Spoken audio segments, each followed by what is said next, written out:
tell her daughter, and on through the generations. As we all know, a folk tale is never told the same, but that doesn't mean it's not true. It just means that it's from a different point of view. This is the story of Issunboshi by Mame Daiko's point of view. As all folk tales begin, a long, long, long time ago in Japan, there was a couple with all their heart desired a child.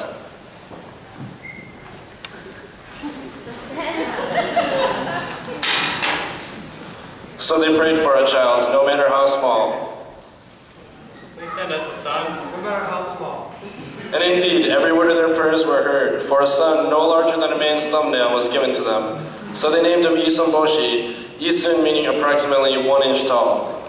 But as parents tend to do, they loved Issunboshi no matter how small, no matter who laughed, no matter who cried. And so Issunboshi in his heart grew to be a very gentle and loving man. Finally, the day came when Issunboshi was old enough to leave his parents. So with tears, the mother gave him her sewing needle as a sword, and they waved goodbye.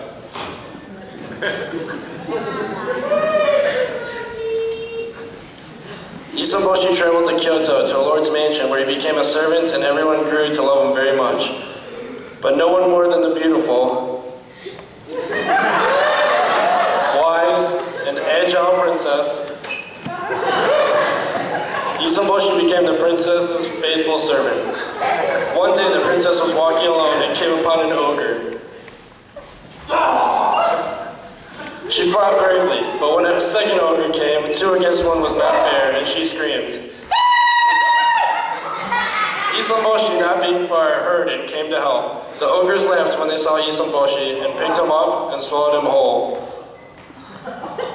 But from inside of the ogre, Issunboshi drew his mother's sewing needle and cut the ogre's stomach so that with great convulsions the ogre spit him out, right onto the eye of the other ogre, where Issunboshi stabbed with great might, so they ran away crying.